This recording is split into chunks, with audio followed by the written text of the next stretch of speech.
London ইরানের embassy বা দূতাবাস একটা দেশের সার্বভৌমত্বের প্রতীক। হঠাৎ করেই সেই দূতাবাসের ছাদ থেকে নামিয়ে ফেলা হলো ইরানের বর্তমান পতাকা এবং সেখানে উড়িয়ে দেওয়া হলো 1979 সালের সেই পুরনো পতাকা, যা ছিল খামেনির বিপ্লবের আগের শাহের আমলের পতাকা। ভাবতে পারছেন, এটা কোনো মিম নয়, কোনো সিনেমার দৃশ্য নয়, কোনো এআই দিয়ে তৈরি করা ছবি ভিডিওও নয়। লন্ডনের বুকে দাঁড়িয়ে একটি দেশের অ্যাম্বাসিতে এই ঘটনা ঘটা মানে কি জানেন? এর সোজা অর্থ হলো স্ক্রিপ্ট লেখা শেষ, এখন শুধু অ্যাকশন বাকি। লন্ডনে ইরানের দূতাবাসের ছাদ থেকে এই যে পতাকা নামানো হলো, এটাকে আপনারা কি ভাবছেন? কয়েকজন সাধারণ প্রতিবাদকারী গিয়ে নামিয়ে ফেলল? এত সহজ ভাই? লন্ডন, যাকে বলা হয় নিরাপত্তার দুর্গ, যেখানে মাছি গড়লেও স্কটল্যান্ড ইয়ার্ড টের পেয়ে যায়, সেই লন্ডনের বুকে একটি স্বাধীন দেশের অ্যাম্বাসিতে, যাকে আন্তর্জাতিক আইন বা ভিয়েনা কনভেনশন অনুযায়ী ওই দেশটির মাটি হিসাবে ধরা হয়, সেখানে প্রকাশ্য দিবালোকে কয়েকজন লোক দেয়াল টপকে গেল, ইরানের নামখচিত পতাকা ছিঁড়ে ফেলল, আর ব্রিটিশ পুলিশ নিচে দাঁড়িয়ে দাঁড়িয়ে তামাশা দেখল। আরে মশাই, নাটক তো ভালোই সাজিয়েছেন। আজ যদি এই ঘটনা লন্ডনে থাকা আমেরিকার অ্যাম্বাসিতে হতো বা ইসরায়েলের অ্যাম্বাসিতে হতো, তাহলে ওই প্রতিবাদকারীরা দেয়াল টপকানো তো দূরের কথা, দেওয়ালের 10 গজের মধ্যে এলেই ব্রিটিশ স্নাইপাররা তাদের মাথায় গুলি করে মগজ বের করে দিত। তখন অজুহাত হতো ন্যাশনাল সিকিউরিটি।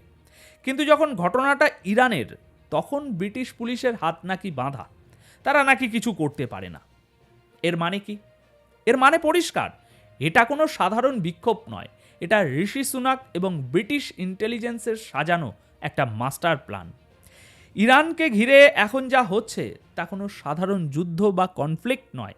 আমেরিকা এবং ইসরায়েল এবার আর কোনো লুকোছাপা করছে না। সোজা কথা, তারা ইরানের বর্তমান সরকারকে হটিয়ে সেখানে রিজিম চেঞ্জ বা ক্ষমতার পালাবদল করতে যাচ্ছে। দেখুন, যুদ্ধের আগে একটা বিশেষ নীরবতা থাকে, কিন্তু এবার সেই নীরবতা নেই। এবার আছে কেবল ইঞ্জিনের গর্জন। সোর্স রিপোর্ট বলছে আমেরিকা তাদের আর্সেনালের বা অস্ত্রভাণ্ডারের সবচেয়ে ভয়ঙ্কর সব খেলনা এখন মধ্যপ্রাচ্যে নামিয়ে এনেছে। নামগুলো শুনলে গায়ে কাটা দেবে। F-15, F-16, F-22 র্যাপ্টার, যাকে বলা হয় আকাশের অদৃশ্য শিকারী, এবং F-35 মতো স্টিলথ ফাইটার জেট, সব এখন ইরানি বর্ডারের আশেপাশে একেবারে লোডেড অবস্থায় দাঁড়িয়ে আছে। এখানেই শেষ নয়, তারা F-18 স্ট্রাইক ফাইটার এনেছে, সাথে এনেছে B-52 বম্বার্স। B-52, যার কাজই হলো কার্পেট বম্বিং করে একটা পুরো শহরকে মাটির সাথে মিশিয়ে দেওয়া। B-1 এবং B-2 বম্বার্স, যেগুলো লং রেঞ্জ স্ট্রাইক বা অনেক দূর থেকে নিখুঁত নিশানায় আঘাত আনতে পারে, সব রেডি। আচ্ছা, আপনাদের কি মনে হয় এগুলো কি তারা এয়ার শো করার জন্য এনেছে ওখানে? অবশ্যই না। সাথে এসেছে তাদের তেলবাহী ট্যাঙ্কার বিমান, যাতে আকাশে থাকা অবস্থাতেই ফাইটার জেটগুলো তেল ভরে টানা হামলা চালাতে পারে। ইসরায়েলের কথা তো বাদই দিলাম, তাদের F-35 জেটগুলো টেক অফ করার জন্য একেবারে রানওয়েতে ইঞ্জিন স্টার্ট দিয়ে বসে আছে। আমেরিকা তাদের electronic warfare system E-3 sentry aircraft নিয়ে এসেছে। এগুলোর কাজ কি জানেন? এগুলো ইরানের পুরো র্যাডার এবং ডিফেন্স সিস্টেমকে জ্যাম করে দেবে। অর্থাৎ ইরানের আকাশে শত্রু ঢুকবে, বোমা মারবে, কিন্তু ইরানের র্যাডার কিছু দেখতে পাবে না। ট্রাম্প অলরেডি সিগন্যাল দিয়ে রেখেছেন অ্যাটাক হবে, আর সেটা হবে ধ্বংসাত্মক। 19-এর পর ইরান তাদের ইতিহাসে প্রথমবারের মতো সর্বোচ্চ হাই অ্যালার্টে আছে, কারণ তারা জানে এবার খেলাটা একদম অন্যরকম। এবার আসছি গল্পের সবচেয়ে ইন্টারেস্টিং পার্টে। দেখুন, যুদ্ধের একটা নিয়ম হলো বাইরে থেকে হামলা করার আগে ভেতর থেকে দুর্বল করে দেওয়া। এটাকে বলা হয় ফিফথ কলাম বা ঘরের শত্রু বিভীষণ তৈরি করা।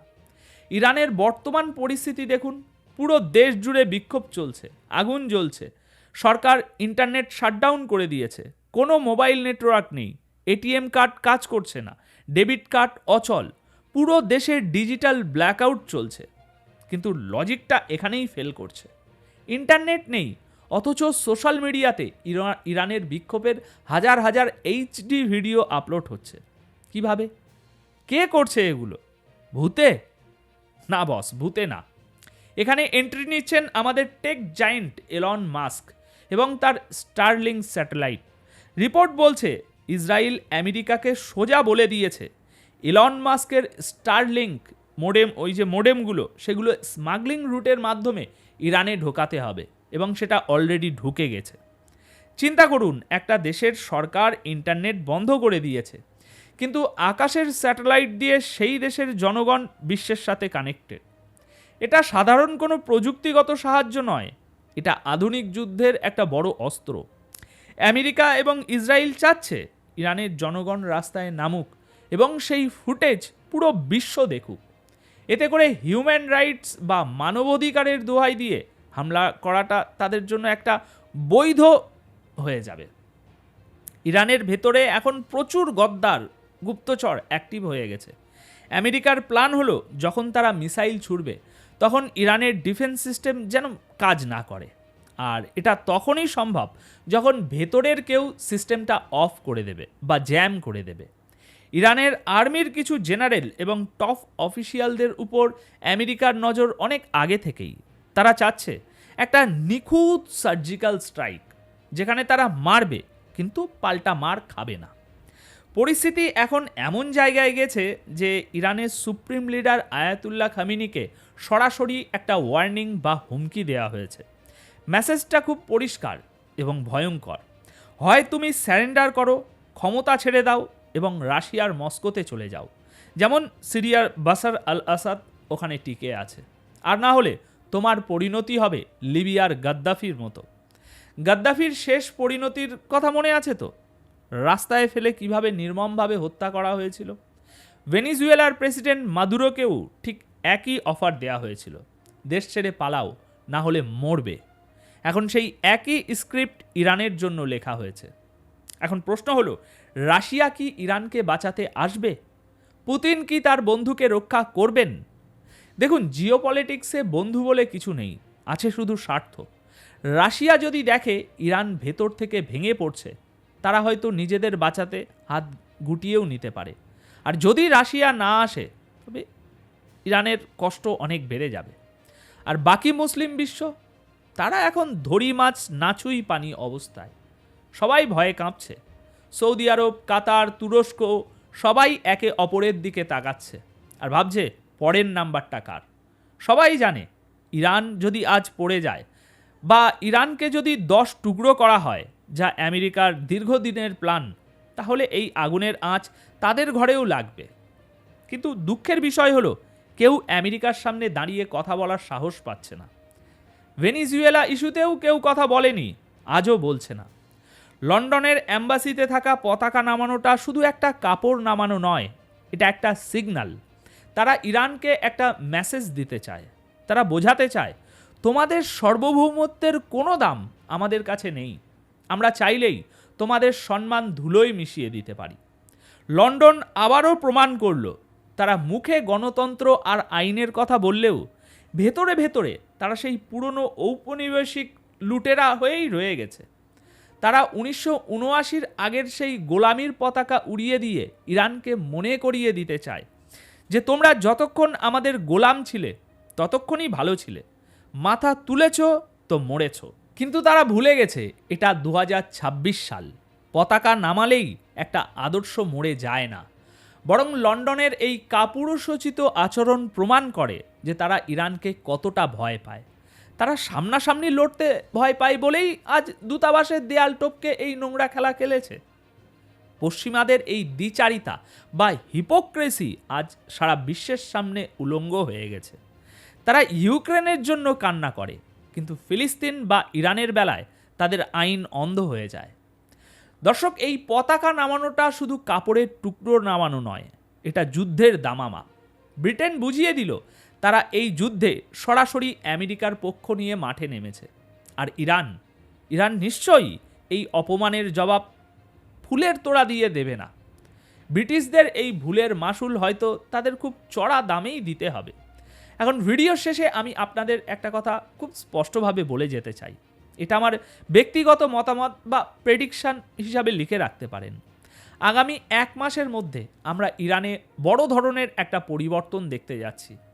হয়তো আমরা দেখব ইরান মরিয়া হয়ে ইসরায়েল বা আমেরিকার বেসে ধাঁই ধাঁই ধাঁই করে আত্মঘাতী হামলা চালাচ্ছে। আর না হয় আমরা দেখব ইরানের ভেতর থেকে কু বা অভ্যুত্থান হয়ে সরকার পতন হচ্ছে। আমেরিকা ইরানকে আস্ত রাখার প্ল্যান বানায়নি। তাদের প্ল্যান হলো ইরানকে ভেঙে ছোট ছোট ছোট ছোট টুকরো করা, যাতে ভবিষ্যতে আর কোনো দিন তারা ইসরায়েলের জন্য হুমকি হয়ে না দাঁড়াতে পারে। ট্রাম্প বা যেই ক্ষমতায় থাকুক, আমেরিকার ডিপ স্টেট বা স্ট্যাবলিশমেন্ট তাদের ছক এঁকে ফেলেছে। আজ লন্ডনে শাহ আলমের পতাকা ওড়ানো ছিল সেই ছকেরই প্রথম চাল। এখন আপনাদের কাছে আমার প্রশ্ন, ইরান যদি সত্যি আক্রান্ত হয়, তবে কি রাশিয়া বা চীন তৃতীয় বিশ্বযুদ্ধ শুরু করার ঝুঁকি নেবে, নাকি ওই রহিম চাচার মতো ইরানকেও একা লড়ে যেতে হবে? কমেন্ট সেকশন খোলা আছে, আপনাদের মতামত জানান। দেখা হবে পরের ভিডিওতে আরও কোনো সত্য নিয়ে। ততক্ষণ পর্যন্ত চোখ কান খোলা রাখুন, ভালো থাকুন, সুস্থ থাকুন। ধন্যবাদ আপনাদের সকলকে।